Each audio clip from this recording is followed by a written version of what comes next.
আমরা চাইবো 1 মাসের আগে ভোট ঘোষণা হবে। যুবর ব্যানারে আপনারা একটা বিশাল একটা জনসভা করার চেষ্টা করেন। আমরা চাই যে মাননীয় মুখ্যমন্ত্রীর বাংলার নেত্রী মানুষের জন্য কিভাবে কাজ করছে সেটা আপনারা দেখেছেন। যে লক্ষ্মী ভান্ডার 500 টাকা ছিল, এসটিদের জন্য 1000 টাকা ছিল, এসটিদেরকে 1200 করেছে এবং জেনারেলকে 1000 করেছে। দেখুন 34 বছর সরকার ছিল, কেউ আপনারা পাননি। বার্ধক্য বিধবা ভাতা প্রচুর হয়েছে। আপনার সকলকেই বলবো, আপনারা এই প্রচারগুলো মানুষের কাছে পৌঁছান। আমার মনে হয় না যে আজকে আমাদের যে ভাঙন আছে, যদি আপনারা যুবরা নামেন তাহলে কোনো ভাঙন থাকবে না। যুব যেখানে শক্তি সেখানে। কারণ হলো যুবরাই সমাজের সবকিছু। যুবরা যদি মনে করে অনেক কিছু করতে পারবে, কিন্তু যদি মনে না করে কিছুই হবে।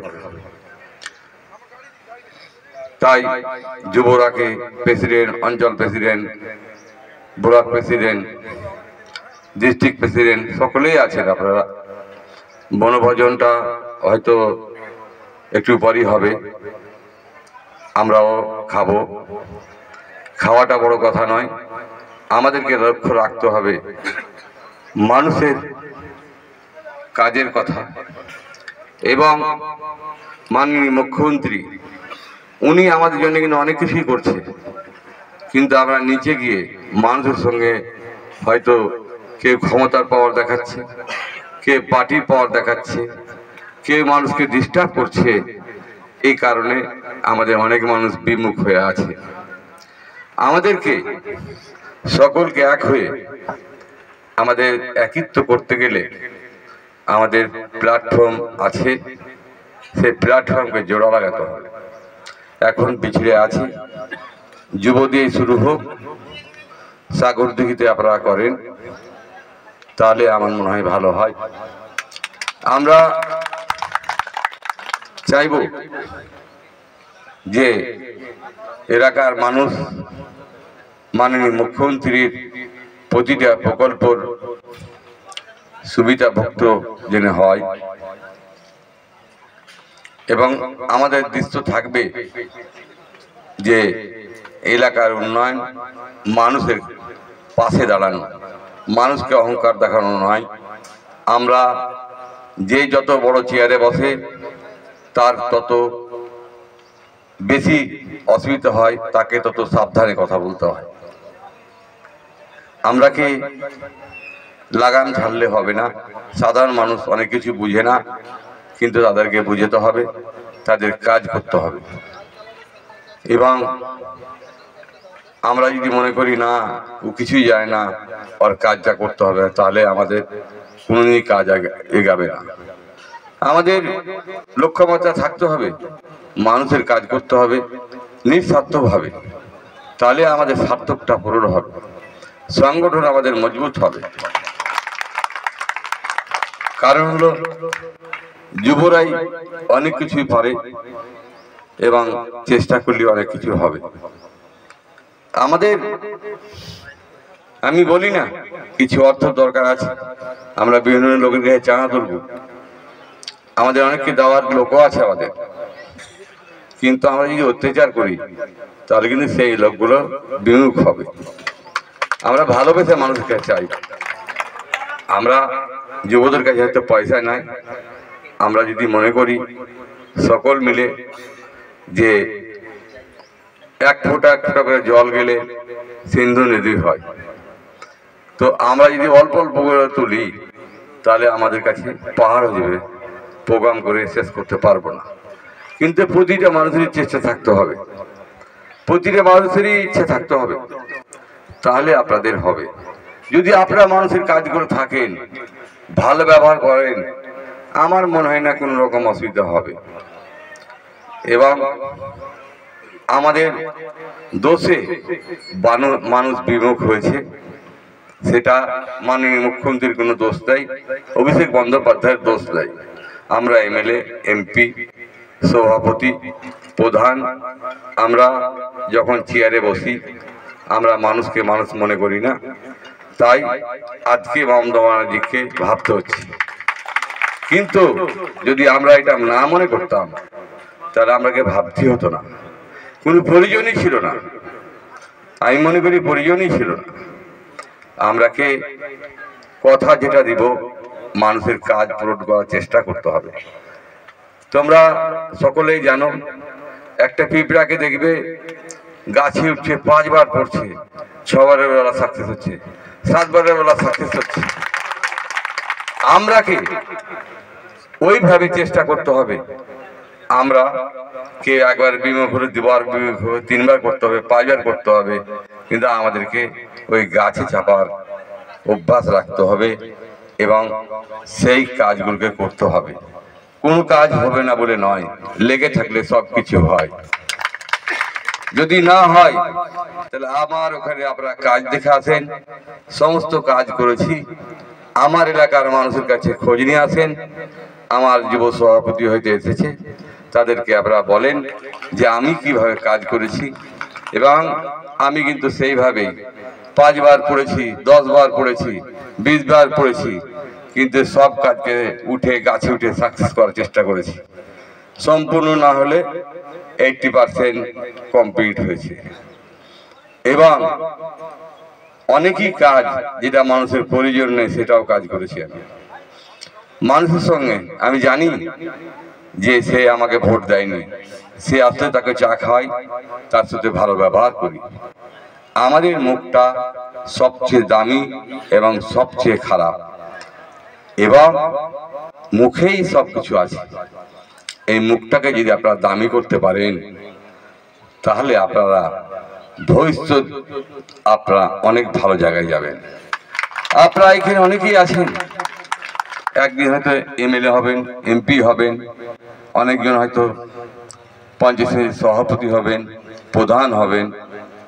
দেখেন, এক পিঁড়ি চলে গেলে আর এক পিঁড়ি কিন্তু আবার ঘুরে আসে। আপনারা সেই পিঁড়িতে পড়ছে, আপনারা দেশের ভবিষ্যৎ যুবরা। এই যুবরা যদি ঠিক থাকে সমস্ত কিছু ঠিক থাকবে। কিন্তু দিশাই যদি ছোট থেকে এখন থেকে খারাপ করে দেন, আপনার দিশা খারাপই থাকবে। আমরাকে দিশা সঠিক থাকতে হবে, রুট আমাদের সঠিক থাকতে হবে। আমি বহরমপুর যাব, কিন্তু আমাদের লক্ষ্যটা বহরমপুর পৌঁছাতেই হবে। বাসের পাংচার হতে পারে, মোটরসাইকেল টায়ার পাংচার হতে পারে, দরকার হলে রেলে যাব, দরকার হলে কিছু হাঁটতে হতে পারে। আমাদের এই লক্ষ্য রাখতে হবে, কিন্তু আমাকে বহরমপুর যেতে হবে। আমরাকে সকলকে মানুষকে বুঝাতে হবে, মানুষের মতো মানুষকে বুঝাতে হবে, ঠিক হবে। আমরা সকলকে ধন্যবাদ জানাই মনোভোজনের জন্য, আমাকে ডাকার জন্য আমি নিয়ে গর্বিত। এবং আমাদের কামাল হোসেনকে আমার আন্তরিক শুভেচ্ছা জানাই। আমাদের চেয়ারম্যান সাহেব আপনাদেরকে বললেন, আমি নিশ্চিত যে আগামী দিনে এই কথাগুলো আপনারা অক্ষরে অক্ষরে পালন করবেন এবং সমাজের সেবক হবেন। আগামী দিনে মানুষের সঙ্গে থাকবেন, মানুষের পাশে থাকবেন। একটা কথা খুব ভালো লেগেছে, শেষবেলায় আমাদের জনপ্রিয় বিধায়ক সাহেব বলেছেন যে শুধু ভোট আসলেই মানুষের পাশে থাকতে হবে তা নয়, আমরা সারা বছর শীত, বর্ষা, গ্রীষ্ম আমরা মানুষের পাশে থাকবো। এবং আমি একদম একমত যে আমার তৃণমূল যুব কংগ্রেসের যতগুলো সহযোদ্ধা রয়েছে এখানে, একদম বুথ স্তর থেকে অঞ্চল স্তর তথা ব্লক স্তরের প্রত্যেকটা লিডার, আমি জানি যে আপনারা একটা সোনার খনি, এই খনিটাই আগামী দিনের সম্পদ। আমাদের এমএলএ সাহেব তথা চেয়ারম্যান সাহেব বলে গেলেন যে আপনাদের মধ্যেই হয়তো আগামীকাল কেউ এমএলএ হবেন, কেউ এমপি হবেন। এটা চারটিখানি পাওয়া না ওনার মুখ থেকে কথাটা। আমি আমার সংগঠনের তরফ থেকে এবং আমাদের সকল নেতৃত্বের পক্ষ থেকে আবারও ওনাকে একবার হাততালি দিয়ে বড় জোরে ওনাকে সম্মান জানাচ্ছি। এত বড় কথা উনি আমাদেরকে উপহার দিয়েছেন। আজকের এই মহতি অনুষ্ঠানের মূল আকর্ষণ জঙ্গিপুর সাংগঠনিক জেলা তৃণমূল কংগ্রেসের সম্মানীয় চেয়ারম্যান তথা বিধায়ক দানবীর জাকির হোসেন মহাশয়কে সংবর্ধনা জ্ঞাপন করছেন জঙ্গিপুর সাংগঠনিক জেলা তৃণমূল যুব কংগ্রেসের সভাপতি সম্মানীয় কামাল হোসেন মহাশয়। একবার জোরে হাততালি। আজকে অ্যাকচুয়ালি আপনার জঙ্গিপুর সাংগঠনিক জেলায় তৃণমূল যুব কংগ্রেসের পক্ষ থেকে এটা আপনার মিলন উৎসব। সেই মিলন উৎসব বলতে আপনার আমার যুব সংগঠনের তরফ থেকে সমস্ত ব্লকের যারা লিডার, ব্লক যুব সভাপতি, সহসভাপতি, ব্লকের যারা vital leader, president, vice president, আপনার জেনারেল সেক্রেটারি, এরা উপস্থিত ছিল এবং অঞ্চল পর্যন্ত একদম অঞ্চলের সভাপতি, সহসভাপতি এরা ছাড়াও আমরা মাদার তৃণমূল কংগ্রেসের পক্ষ থেকে সমস্ত ওয়াল MLA, all block president, all panchayat সমিতির সভাপতি, এছাড়াও শাখা সংগঠনের জেলার নেতৃত্ব, মহিলা, ছাত্র থেকে শুরু করে সমস্ত এক কথায় গোটা জঙ্গিপুর সাংগঠনিক পরিবার আমরা এখানে ইনভাইট করেছিলাম সকলকে। এবং এখানে আসার একটা মূল উদ্দেশ্য ছিল যে আজকে এটা বনভোজনও হয়ে গেল, তার মাঝে মাঝে আগামীতে যে লোকসভা নির্বাচন, সেই লোকসভা নির্বাচনে আমাদের কী করণীয়, কী পদক্ষেপ, এই একটা সামগ্রিক আলোচনা সভা। এবং তার মধ্য থেকে আপনারা আমাদের ব্যানার লক্ষ্য করে দেখতে পাবেন আমরা প্রত্যেকটা যুব সংগঠনের যারা নেতৃত্ব ছিল এখানে সকলকে একটা আমাদের সংগঠনের তরফ থেকে একটা সম্বর্ধনা জ্ঞাপন করেছি, ছোট্ট একটা উপহার তাদেরকে সম্মান জ্ঞাপনের জন্য দিয়েছি। এবং যারা সিনিয়র লিডার এসেছিলেন, অনেক ব্লক সভাপতি এসেছিলেন, আমাদের বিধায়ক জাকির হোসেন সাহেব এসেছিলেন, জেলা সভাপতি খলিল সাহেব, উনি একজন মারা গেছেন, তার বাড়িতে যাওয়ার কারণে উনি আসতে পারেননি। এবং যারা এখানে এসেছিলেন তারা প্রত্যেকেই উপদেশমূলক কথাবার্তা বলে গেছেন এবং আগামী দিনে সেই সব উপদেশমূলক বক্তব্য যারা শুনেছে তারা মোটিভেশন হয়েছে এবং সেই মতোই আগামী দিনে চলার পথটা আমি চেষ্টা করি। আমাদের সঙ্গে আমাদের সংখ্যালঘু সেলের নবনিযুক্ত সভাপতি আমার ভাই উপস্থিত আছেন, উনি এই প্রোগ্রামে সামিল হয়েছেন এবং প্রত্যেককে একটা বার্তা দিয়েছেন আগামী যে নির্বাচন সেই নির্বাচনে সকলকে একসঙ্গে চলা। কিন্তু এখানে একটা জিনিস লক্ষ্য করলাম যে সবাই এসেছিলেন ঠিক আছে, কিন্তু একটুখানির জন্য মনে হলো তালটা কেটে গেল।